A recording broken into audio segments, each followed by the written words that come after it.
So this year, my youngest daughter's birthday falls on Thanksgiving, and one of the things that she's asked for is for the house to be decorated at least a little bit for Christmas on her birthday. So yes, that means that Christmas and Thanksgiving are going to have to coexist in our house, which I'm okay with. I mean, who am I to stand in the way of a girl's birthday wish, right? I would probably have done it anyways, even if she hadn't asked. I've been itching to get the tree up. And it is not uncommon for us to have Christmas lights glistening in the background while we eat our Thanksgiving turkey. I know it's not for everybody, and that's okay, but we kind of enjoy it over here. So, with that being said, today I think we're going to focus on the mantle and the big wood cabinet that I built at the beginning of fall that's opposite me right now. I've been excited to see what I could do with that for Christmas, and I've got an idea that I think is going to be really, really pretty. So we'll just have to see how that turns out. I may change out a few other pieces here in the living room. Everything we do is going to be centered in the living room today. I'm not going to worry about the kitchen and the dining room just yet.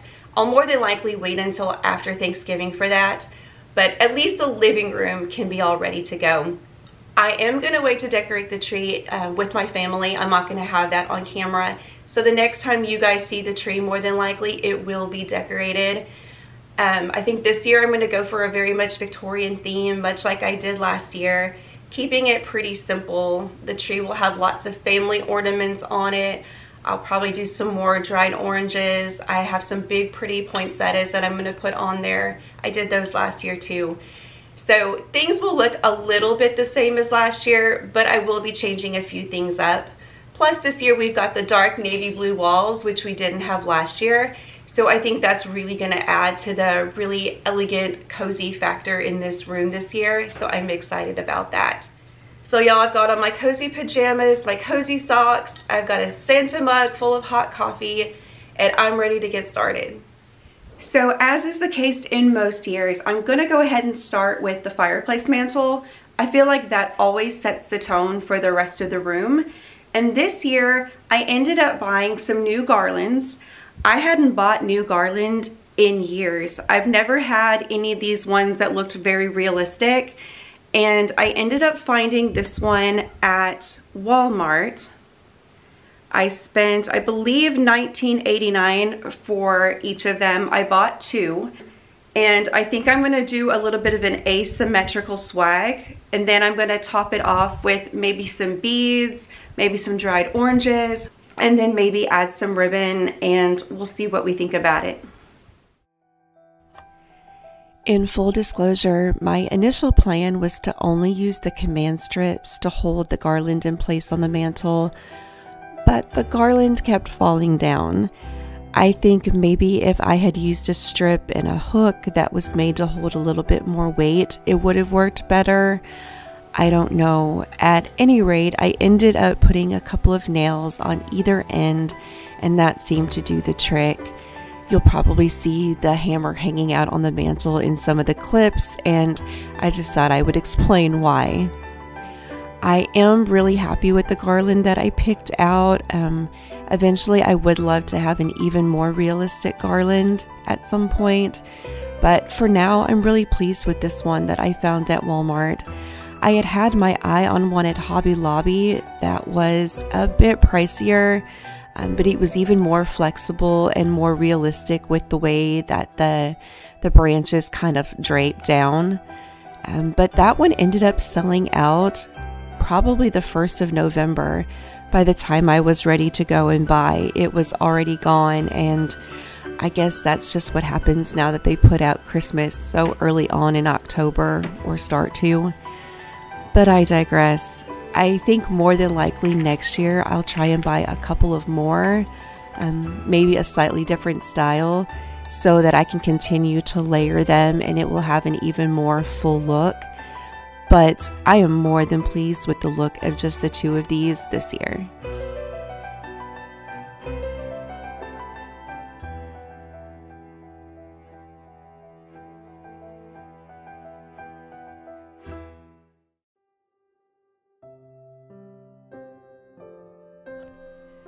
The beads that I'm using here on the mantle can be found at Hobby Lobby in the aisle where they sell the small tabletop decor. I loved them because they're just so tiny and delicate looking. I didn't want to use anything that was going to detract from the garland, and these ended up being perfect. I do want to say that I probably paid about $1 a piece for each strand, so it's a really inexpensive item to purchase and such a great item to integrate into your garland or even your Christmas tree. I definitely think that it adds to the Victorian look that I'm going for.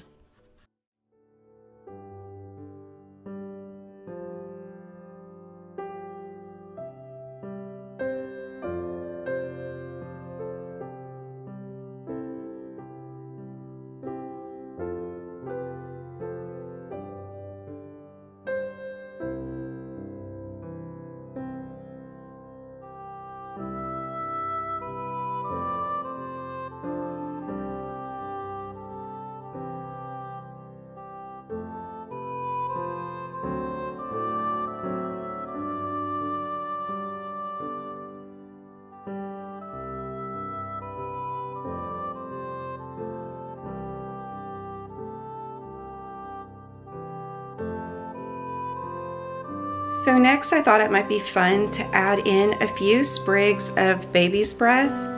I've got quite a bit of this dried in the house. So I thought if I just pulled them apart, I could just stick them into the garland in various spots, and it would be a really pretty pop of white against the green.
So I just realized I don't have enough dried oranges from last year to make an entire garland, and I don't have an extra orange on hand just yet, but I do have a few of these that I actually had made for the Thanksgiving tablescape. So I stole those from the table, which that's okay. I'm planning on making more anyways. And I'm just gonna tuck these in to some of the branches. I may still go later and make an actual garland to swag on here, but for now I think it'll be really pretty just having them kind of tucked in to the different branches. I love the way that the baby's breath almost gives that illusion of snow on the garland, which adding the natural elements into a faux garland is such a great, easy way to sort of elevate a store-bought faux piece of garland without spending a ton of money. I'm able to get bunches of the baby's breath for I think $2.99 or $3.99 a piece at my local grocery store, and those are just such an easy, inexpensive thing to just tuck into your garland. I highly recommend that.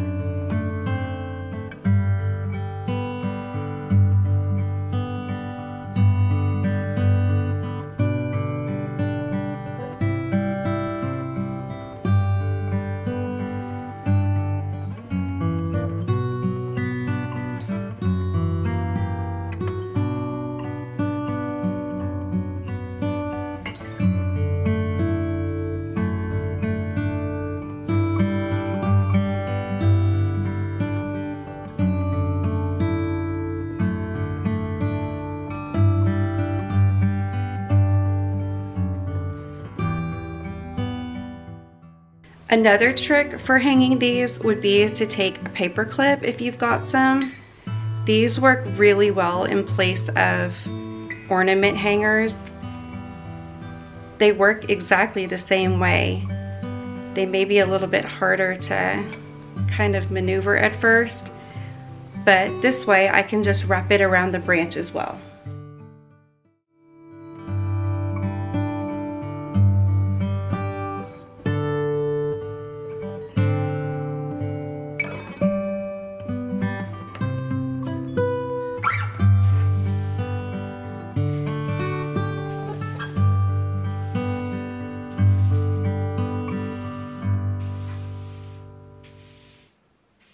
So several years ago, I bought these really pretty wood bells at a really fancy Christmas store. It's one of those places that you walk in mainly for inspiration and you maybe walk out with one or two small little ornaments. It was that kind of shop.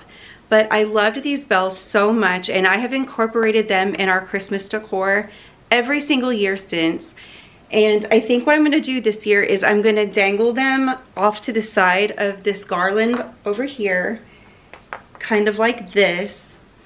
I did end up having to put in some nails on the mantle. Those 3M hooks just were not going to be stable enough to keep this garland up. It's a little heavier than I thought it was. So there's already a nail in place in the perfect spot for hanging it.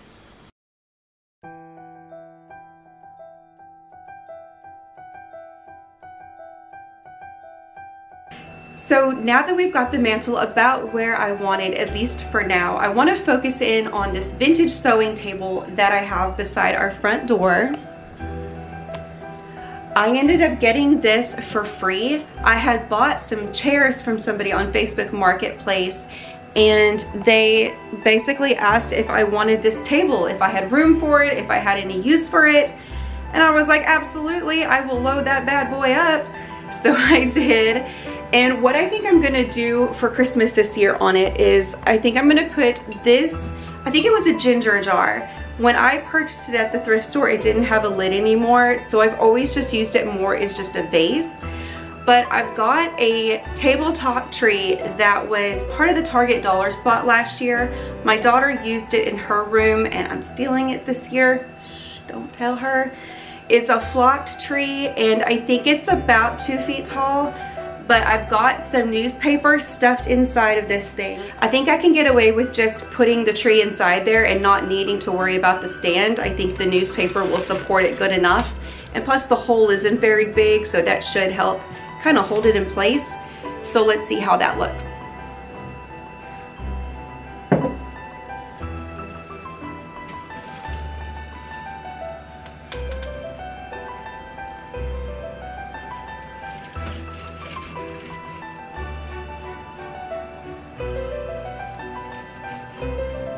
Next, I think I'm going to add in some fairy lights. I think that will just add to the really pretty whimsical factor, especially at nighttime when everything is lit up.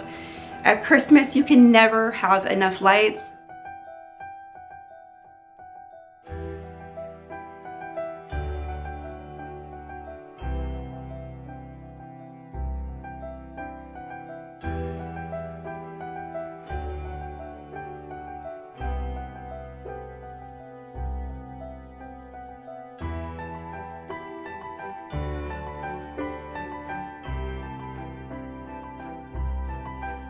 So then for just one last little touch of Christmas on this tree, I purchased this velvety ribbon that has sort of a raw edge on it from Hobby Lobby.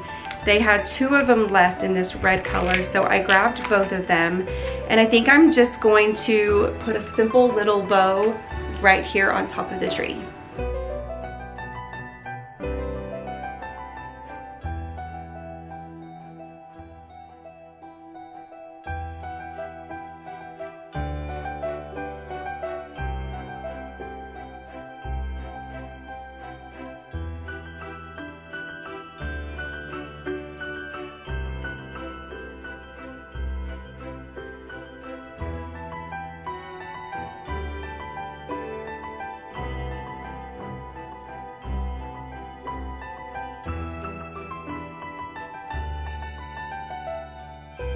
A couple of videos ago, I shared with you guys this sweet little silver pedestal dish that I found at an antique store, and I thought that this would be really pretty filled with walnuts.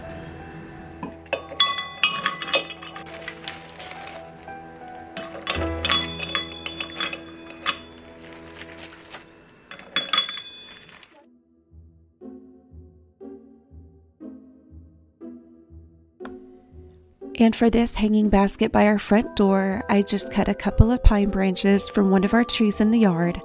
I'm not sure how long they'll last, but I do like the natural pop of green that they give right there by the door. I did end up bundling them together with some floral wire, just so that they would sit in the basket a little more upright.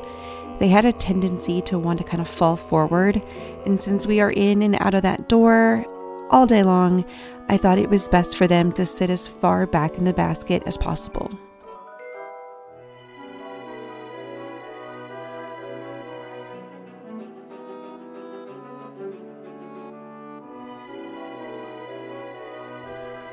I am a firm believer that simply adding a ribbon to things during the holiday season instantly makes that object and the room it is in feel all the more festive, whether you use more elaborate ribbon or a simple one like I'm using. Over the last few years, I have been making a conscious effort to buy less seasonal decor and focus more on items that can be kept out all year long and simply adapted for the changing seasons. Ribbon is such a great tool to have at your disposal because for just a few dollars, it can take an everyday object like a wall sconce and instantly transform it for the season.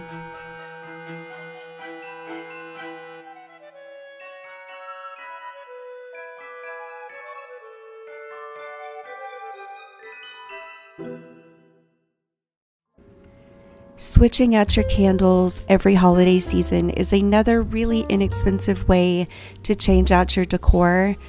This swan candelabra is one of my favorite thrifted finds ever, bar none. I love it so much. I've used it on our dining table and now it's on our coffee table, and I just adore it. This green vase is an IKEA find from a few years back. It was a seasonal item and I don't believe they have it anymore, but if I can find it, I will link it in the description box. I'm just adding in some simple baby's breath, which ties in the baby's breath that I used on the mantle. I like to repeat those types of things around a room. I really feel like it just helps to tie things all together.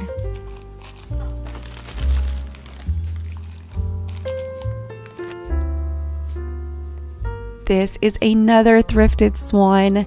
I am getting a little bit of a collection now. This is my third swan item that I have thrifted, and I'm not stopping there. I think they're just precious. This one is a smaller version of the one that I have in our laundry room, and I'm just once again adding a simple little ribbon to it to give it a little bit of a festive touch.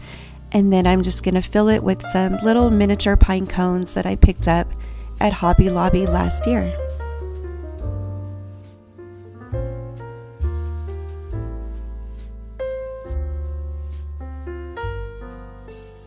So lastly, I thought that this little spot right here in the corner looked a little bit bare the way that the two different garlands came together.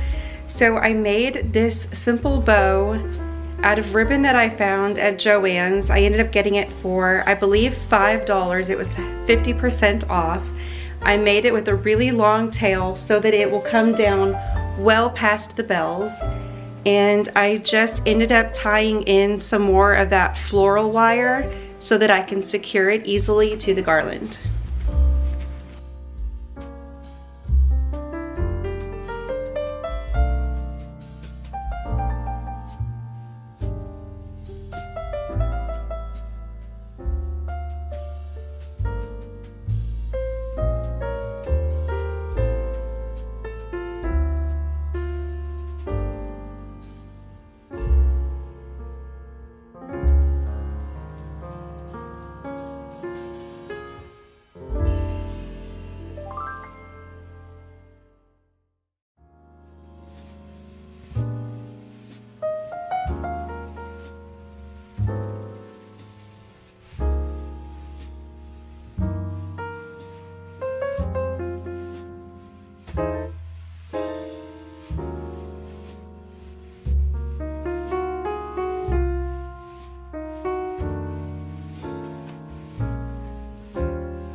Thank you all so much for watching this week's video. I will post part 2 of the living room Christmas decorate next week. I just wasn't able to get it all done in one video. I hope that all of you here in the States have an absolutely wonderful Thanksgiving, and I will see you next Friday. Bye now.